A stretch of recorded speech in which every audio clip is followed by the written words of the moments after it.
Hi friends, నేను మీ lucky world. ముందుగా మీ అందరికీ వినాయక చవితి శుభాకాంక్షలు. మా ఇంట్లో నేను వినాయక చవితిని చాలా అంటే చాలా గ్రాండ్గా సెలబ్రేట్ చేసుకున్నానండి.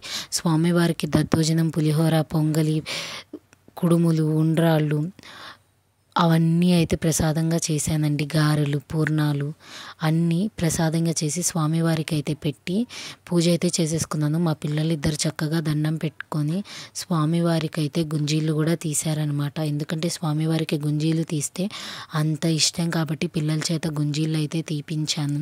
పెద్దోడు చక్కగా తీస్తుంటే చిన్నోడికి రాక పెద్దోడిని అంతే చూస్తూ ఉన్నాడనమాట. ఇంకా దాని తర్వాత అయితే నేను భజన చేస్తానని చెప్పి లక్కీ అయితే స్వామివారి దగ్గర కూర్చొని భజన ఎలా చేయాలని చెప్పి అయితే నన్ను అడుగుతున్నాడు. ఇంట్లో పూజ అయిపోయిన తర్వాత పక్కనే, మా ఇంటి పక్కనే వినాయకుడి గుడి ఉందండి. అక్కడికైతే పూజ చేయించుకోవడానికి అయితే వెళ్ళిపోయాము. మేము వెళ్ళేసరికి జనం చాలామంది ఉన్నారు. ఎందుకంటే ఈ గుడి ఎప్పుడుదో పాతదైనా కూడా ఈ మధ్యకాలంలో దీన్ని బాగా రెనోవేట్ చేశారండి. ఈ రెనోవేట్ చేసిన తర్వాత గుడి అయితే చాలా లుక్ అంతా చాలా మారిపోయింది. బయట పక్క మేము వెళ్ళే టయానికి చక్కగా స్వామివారికి అన్ని రకాల వాటితో అయితే అభిషేకం చేస్తున్నారు అనమాట.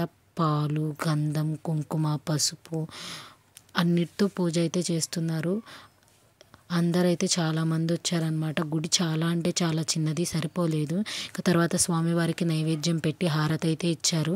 మేము హారతి అవన్నీ తీసేసుకొని పక్కన చిన్న వినాయకుడిని పెడితే వేరే గుడిలో చూడడానికి వెళ్ళాం. మేము వినాయక చవితి ఎలా చేసుకున్నారో చెప్పండి.